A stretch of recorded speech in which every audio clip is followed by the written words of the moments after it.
Hey guys, ಎಲ್ಲರಿಗೂ ನಮಸ್ಕಾರ. Welcome back to Saga stories.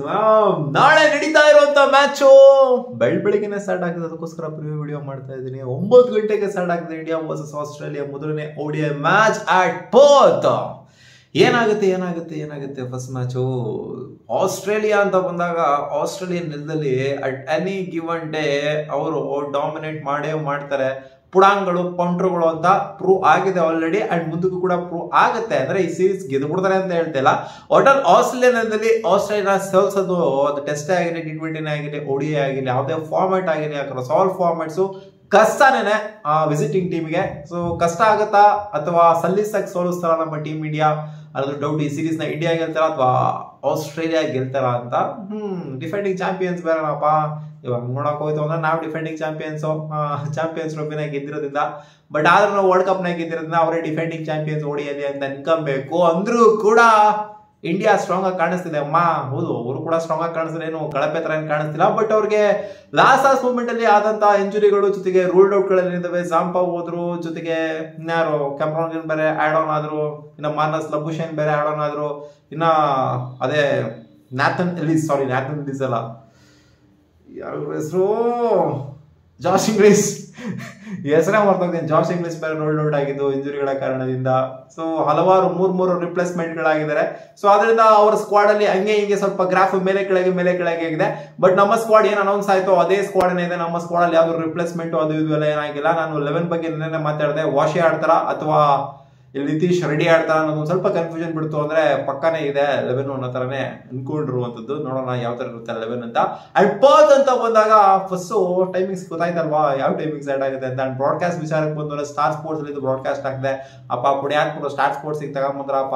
Asia cup ಅದು ಇದು ಎಲ್ಲ ನೋಡ್ಬಿಟ್ಟು ನಮಗೆ ಕಲ್ಗಚ್ ಆಗೋಗ್ಬಿಟ್ಟಿತ್ತು. ಸೋನಿ ಅದರಲ್ಲಿ ಇದ್ರಲ್ಲಿ ನೋಡ್ಬಿಟ್ಟು ಸ್ಟಾರ್ ಸ್ಪೋರ್ಟ್ಸ್ ಅಲ್ಲಿ ನಮಗೆ ಮ್ಯಾಚ್ ನೋಡಿದ್ರೆ ಒಂಥರ ಮಜಾ ಬರೋದು. ಕನ್ನಡದಲ್ಲಿ ಮ್ಯಾಚ್ ನೋಡಿದ್ರೆ ಒಂಥರ ಮಜಾ ಬರೋದು. ಇಲ್ಲ ಅಂದ್ರೆ ನಮಗೆ ಮ್ಯಾಚ್ ನೋಡ್ದಂಗೆ ಅನ್ಸಲ್ಲ. ಅದು ವಿರಾಟ್ ಕೊಹ್ಲಿ, ರೋಹಿತ್ ಶರ್ಮಾ ಸ್ಟಾರ್ ಸ್ಪೋರ್ಟ್ಸ್ ಅಲ್ಲಿ ಬ್ರಾಡ್ಕಾಸ್ಟ್ ಇದೊಂಥರ ನಮಗೆ ಯಾವ ತರ ಫೀಲ್ ಬರುತ್ತೆ ಅಂತಂದ್ರೆ ಒಂಥರ ಮ್ಯಾಚ್ ನೋಡ್ದಂಗೆ, ಪಕ್ಕಾ ಮ್ಯಾಚ್ ನೋಡ್ದಂಗೆ ಫೀಲ್ ಬರುತ್ತೆ. ನಮಗೆ ಮ್ಯಾಚ್ ನೋಡ್ದಂಗೆ ಫೀಲ್ ಗೊತ್ತಿಲ್ಲ, ಅದೇನೋ ಗೊತ್ತಿಲ್ಲ. ಏಷ್ಯಾ ಕಪ್ ಮ್ಯಾಚ್ ಗಳೆಲ್ಲ ನೋಡ್ತಾ ಏನೋ ಒಂಥರ ಏನೋ ಕಳ್ಕೊಂಡಂಗೆ, ಏನೋ ನಜ್ಜಿ ಏನೋ ಇಲ್ದಂಗೆ ಅನ್ನಿಸ್ತಾ ಇತ್ತು. ಗೆದ್ರು ಕೂಡ ಏಷ್ಯಾ ಕಪ್ ಗೆದ್ರು ಕೂಡ ಹಂಗೆ ಅನ್ನಿಸ್ತಾ ಇತ್ತು ನಮ್ಗೆ. ಬಟ್ ಇವಾಗ ವಿರಾಟ್, ರೋಹಿತ್ ಕಾಮೆಂಟ್ರಿ ಎಲ್ಲ ನೋಡ್ತಾ ಅಂದ್ರೆ ನಮ್ಗೆ ಒಂಥರ ಮಜಾ ಬರುತ್ತೆ, ಫೀಲ್ ಬರುತ್ತೆ ಮ್ಯಾಚ್ ಆಗ್ತಾ ಇದೆ ಅಂತ. ಅಂಡ್ ಗೊತ್ತಿರೋದೆ ಡಿಸ್ಪ್ಲೇ ಮಾಡಿದೀನಿ. ಪ್ರಾಬಬಲ್ 11 ಈ ತರ ಇರಬಹುದು ಅಂತ. ಹೆಂಗಿರುತ್ತೆ ಅಂತ ಗೊತ್ತಿಲ್ಲ. ಒಟ್ಟಿನಲ್ಲಿ ನ್ಯಾಥನ್ ಎಲಿಸ್ ಏನಿದ್ದಾರೆ ಅವ್ರು ಕಾಟ ಕೊಡುವಂತ ಸಾಧ್ಯತೆ ಜಾಸ್ತಿ ಇದೆ ನಮ್ಮ ಇಂಡಿಯನ್ ಬ್ಯಾಟರ್ಸ್ ಗಳಿಗೆ. ಯಾಕಂದ್ರೆ ಪ್ರೂವನ್ ಪ್ಲೇಯರ್ ಅವರು, ಜೊತೆಗೆ ಇಲ್ಲೂ ಕೂಡ ಸ್ಟ್ಯಾಟ್ಸ್ ಪೋತಲ್ಲಿ ಅವ್ರದ್ದು ಸಖತ್ತಾಗೇನೆ ಇದೆ. ಸೊ ಅದರಿಂದ ಇಂಡಿಯಾ ಮೇಲೆ ಕ್ವಾಟ್ಲೆ ಕೊಡುವಂತ ಸಾಧ್ಯತೆ ಇದೆ. ಅಂಡ್ ಪೇಸರ್ಸ್ಗೆ ಅಸಿಸ್ಟ್ ಜಾಸ್ತಿ ಇದೆ ಈ ಒಂದು ವಿಕೆಟ್ ಅಲ್ಲಿ, ಫೋರ್ತ್ ವಿಕೆಟ್ ಅಲ್ಲಿ. ಸ್ಪಿನ್ನರ್ಸ್ ಗಳಿಗೆ ಅಷ್ಟೊಂದೇನು ಅಸಿಸ್ಟ್ ಇಲ್ಲ. ಇಲ್ಲಿ ವಾಶಿ ಆಗಿರ್ಲಿ, ಅಕ್ಷರ್ ಆಗಿರ್ಲಿ, ಕುಲ್ದೀಪ್ ಆಗಿರ್ಲಿ ಏನ್ ಅಂತ ಮಟ್ಟಿಗೆ ಹೆವಿ ವಿಕೆಟ್ಸ್ ಎತ್ಬಿಡ್ತಾರೆ ಅಂತ ಹೇಳೋದಕ್ಕೆ ಆಗೋದಿಲ್ಲ. ಒಳ್ಳೆ ಲೈನ್ ಅಂಡ್ ಲೆಂತ್ ಮೇಲೆ ಕಂಟ್ರೋಲ್ ಇತ್ತು ಅಂದ್ರೆ ಡಿಸೆಂಟ್ ಆಗಿ ಬೌಲಿಂಗ್ ಮಾಡ್ಬೋದು. ಅದನ್ನ ಬಿಡ್ತು ಅಂದ್ರೆ ಹೆವಿ ಟರ್ನ್ ಆಗುತ್ತೆ, ಟ್ವಿಸ್ಟ್ ಆಗುತ್ತೆ. ಇಲ್ಲಿ ಸ್ಪಿನ್ನರ್ಸ್ ಗಳು ಡಾಮಿನೇಟ್ ಮಾಡ್ಬಿಡ್ತಾರೆ ಅನ್ನೋ ತರ ಎಲ್ಲ ಏನೂ ಇಲ್ಲ. ಪೇಸರ್ಸ್ ಗಳಲ್ಲಿ ಡಾಮಿನೇಟ್ ಮಾಡೋದು. ಅದರಿಂದ 3 ಜನ ಫಾಸ್ಟ್ ಬೌಲರ್ಸ್ ಜೊತೆಗೆ ನಿತೀಶ್ ಕುಮಾರ್ ರೆಡ್ಡಿ ಏನಾದ್ರು ಹೋಯ್ತು ಅಂದ್ರೆ, 4 ಜನ ಪೇಸರ್ನ ಇಟ್ಕೊಂಡು ಹೋಯ್ತು ಅಂದ್ರೆ ಸಖತ್ತಾಗಿರುತ್ತೆ. ವಾಶಿನ ಆಡ್ಸೋದಕ್ಕಿಂತ ನಿತೀಶ್ ಜೊತೆ ಹೋಯ್ತು ಅಂದ್ರೆ ಬೆಟರ್ ಆಗಿರುತ್ತೆ. ಯಾಕಂದ್ರೆ ಪಿಚ್ಚು ಕೂಡ ಅದೇ ತರ ಇದೆ. ಅಂಡ್ ಅನ್ಇವನ್ ಬೌನ್ಸ್ ಇರುತ್ತೆ, ಜೊತೆಗೆ ಬೌನ್ಸ್ ಎಕ್ಸ್ಟ್ರಾಕ್ಟ್ ಜಾಸ್ತಿ ಆಗುತ್ತೆ. ಅಂದ್ರೆ ಇಂಡಿಯಾದಲ್ಲಿ ಇದ್ದಿದ್ದ ಬೌನ್ಸ್ಗೂ ಆಸ್ಟ್ರೇಲಿಯಾದಲ್ಲಿರೋ ಬೌನ್ಸ್ಗೂ ಸಿಕ್ಕಾಪಟ್ಟೆ ಡಿಫ್ರೆನ್ಸ್ ಇರುತ್ತೆ. ಬೌನ್ಸ್ ಜಾಸ್ತಿ ಇರುತ್ತೆ ಆಸ್ಟ್ರೇಲಿಯಾದಲ್ಲಿ. ಅಂಡ್ ಪೋತ್ ಅಂತ ಬಂದಾಗ ಬೌನ್ಸ್ ಜಾಸ್ತಿ ಆಗುತ್ತೆ. ಸೊ ಲಾಂಗ್ ಶಾಟ್ಸ್ ಗಳು ಹೊಡಿಬೇಕು ಅಂತ ಅಂದಾಗ, ಬಿಗ್ ಶಾಟ್ಸ್ ಗಳನ್ನ ಹೊಡಿಬೇಕು ಅಂತ ಅಂದಾಗ ಸ್ವಲ್ಪ ಕಾಶಿಯಸ್ ಆಗಿರ್ಬೇಕು. ಇಲ್ಲ ಅಂತಂದ್ರೆ ಎಡ್ಜ್ ಹಾಕೊಂಡು ಔಟ್ ಆಗುವಂತ ಸಾಧ್ಯತೆನೂ ಕೂಡ ಜಾಸ್ತಿ ಇರುತ್ತೆ. ಆಸ್ಟ್ರೇಲಿಯನ್ಸ್ ಇದು ಅಡ್ಜಸ್ಟ್ ಆಗಿರುತ್ತೆ. ಇಂಡಿಯನ್ಸ್ ವಿಸಿಟ್ ಮಾಡ್ತಾ ಇದಾರಲ್ಲ, ಸ್ವಲ್ಪ ಅಲ್ಲಿ ಇಲ್ಲಿ ಗೊಂದಲ ಆಗ್ಬೋದು. But Virat Kohli, Rohit Sharma experience cricketers ಗಳಿಗೆಲ್ಲ ಇದೇನು ಅನ್ಸೋದಿಲ್ಲ. ಗೊತ್ತು ಅವ್ರು ಎಷ್ಟು ಸಲ ಹೋಗಿದ್ರೆ ಆಸ್ಟ್ರೇಲಿಯಾದಲ್ಲಿ, ಎಷ್ಟು ಸಲ ಆಡಿದ್ರೆ, ಎಷ್ಟು ಸಲ ಟೋರ್ ಮಾಡಿದ್ರೆ. ಬಟ್ ಸುಸುಬ್ರು ಏನ್ ಟೋರ್ ಮಾಡ್ತಾ ಇರ್ತಾರೆ, ಅವ್ರಿಗೆ ಸ್ವಲ್ಪ ಕಷ್ಟ ಆಗ್ಬೋದು. ಯಾಕಂದ್ರೆ ಬೌನ್ಸ್ ಜಾಸ್ತಿ ಇರೋದ್ರಿಂದ. ಹೆಡ್ ಟು ಹೆಡ್ ODIs ಅಲ್ಲಿ 152 ಮ್ಯಾಚಸ್ ಆಡಿತ್ತು ಅಂತಂದ್ರೆ ಅದ್ರಲ್ಲಿ 84 ಮ್ಯಾಚ್ ಆಸ್ಟ್ರೇಲಿಯಾ ಗೆಲ್ತು ಅಂದ್ರೆ 58 ಮ್ಯಾಚ್ ಇಂಡಿಯಾ ಗೆದ್ದಿದೆ. 10 ಮ್ಯಾಚ್ ಅಲ್ಲಿ ನೋ ರಿಸಲ್ಟ್ ಕೂಡ ಆಗಿದೆ. ಪರ್ತ್ ನೆಲದಲ್ಲಿ 40 ಮ್ಯಾಚ್ ODIs ಆಗಿತ್ತು ಅಂದ್ರೆ ಅದರಲ್ಲಿ 80 ಮ್ಯಾಚ್ ಇಲ್ಲಿ ODIs ಆಗಿತ್ತು ಅಂದ್ರೆ ಅದರಲ್ಲಿ 40 ಮ್ಯಾಚ್ ಬ್ಯಾಟಿಂಗ್ ಫಸ್ಟ್ ಆಡಿದವರು ಗೆದ್ರೆ, 39 ಮ್ಯಾಚ್ ಬ್ಯಾಟಿಂಗ್ ಸೆಕೆಂಡ್ ಆಡಿದವರು ಚೇಸ್ ಮಾಡಿದವರು ಗೆದ್ದಿದ್ದಾರೆ. ಅಂಡ್ 1 ಮ್ಯಾಚ್ ನೋ ರಿಸಲ್ಟ್ ಕೂಡ ಆಗಿದೆ. ಇಲ್ಲಿ ಒಂಥರ 50-50 ಇದೆ. ಬ್ಯಾಟಿಂಗ್ ಫಸ್ಟ್ ಆಡಿದವರು almost equal number of matches ಗೆದ್ದಿದ್ದಾರೆ. ಬ್ಯಾಟಿಂಗ್ ಸೆಕೆಂಡ್ ಆಡಿದವರು ಕೂಡ ಈಕ್ವಲ್ ನಂಬರ್ ಆಫ್ ಮ್ಯಾಚಸ್ ಗೆದ್ದಿದ್ದಾರೆ. ಆದ್ರಿಂದ ಟಾಸ್ ಗೆದ್ದರು ಬಹುಶಃ ನನ್ನ ಪ್ರಕಾರ ಚೇಸಿಂಗ್ ಮಾಡೋದಕ್ಕೆ ನೋಡ್ತಾರೆ ಅಂತ ಅನ್ಕೊಂಡಿದ್ದೀನಿ. ಗೊತ್ತಿಲ್ಲ, ಆಸ್ಟ್ರೇಲಿಯನ್ಸ್ ಬ್ಯಾಟಿಂಗ್ ಆಡಿದ್ರು ಆಡ್ಬೋದು. ಬಟ್ ನನ್ನ ಪ್ರಕಾರ ಇಂಡಿಯಾ ಚೇಸ್ ಮಾಡ್ತು ಅಂದ್ರೆ ಬೆಟರ್ ಆಗಿರುತ್ತೆ. ಇಲ್ಲಿ ನಾವು ಸ್ಟ್ಯಾಟ್ಸ್ ಬಗ್ಗೆ ಯೋಚನೆ ಮಾಡುವಂಥದ್ದು, ಅದ್ರ ಬಗ್ಗೆ ಇದ್ರ ಬಗ್ಗೆ ಯೋಚನೆ ಮಾಡುವಂಥದ್ದೆಲ್ಲ ಇಲ್ಲ.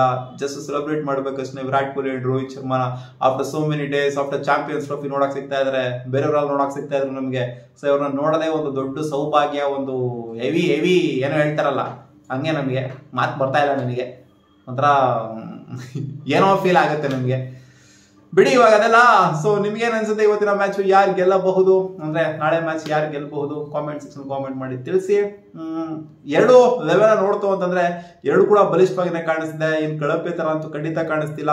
ಹೌದು, ಟ್ರಾವಿಸ್ ಹೆಡ್ ನಮಗೆ ಖಂಡಿತ ಕಾಟ ಅಂತೂ ಕೊಟ್ಟೆ ಕೊಡ್ತಾರೆ. ಯಾವಾಗ್ಲೂ ಕಾಟ ಕೊಟ್ಟಿರುವಾಗೇನೆ ಕಾಟ ಕೊಟ್ಟೆ ಕೊಡ್ತಾರೆ. ಮಿಚೆಲ್ ಮಾರ್ಷ್ ಬೇರೆ ಒಳ್ಳೆ ಸೌಂಡ್ ಅಲ್ಲಿ ಕಾಣಿಸ್ತಿದ್ರೆ, IPL ಒಳ್ಳೆ ಸೌಂಡ್ ಅಲ್ಲಿ ಕಾಣಿಸಿದ್ರು. ಅಂಡ್ ಅವರು ಆಸ್ಟ್ರೇಲಿಯಾಗ ಆಡಿದಾಗ ಡಿಫ್ರೆಂಟ್ ಬೀಸ್ಟ್ ಆಗೋಗ್ಬಿಡ್ತಾರೆ Mitchell Marsh and Travis Head. ಈ ಒಂದು ಪೇರ್ ಏನಿದೆ ಅವನ ಅಜ್ಜಿ ಕಾಟ ಅಂತೂ ಕೊಟ್ಟೆ ಕೊಡುತ್ತೆ. ಮಾನಸ್ ಲಬೂಷನ್ ಇವಾಗ ಆಡೋನ್ ಆಗಿರುವಂತವ್ರು ಏನ್ ಮಾಡ್ತಾರೆ ನೋಡೋಣ. ಜಾಶ್ ಫಿಲಿಪಿ ಇವರು ಕೂಡ ಇವಾಗ ಆಡೋನ್ ಆಗಿರುವಂತವ್ರು ಏನ್ ಮಾಡ್ತಾರೆ ನೋಡೋಣ.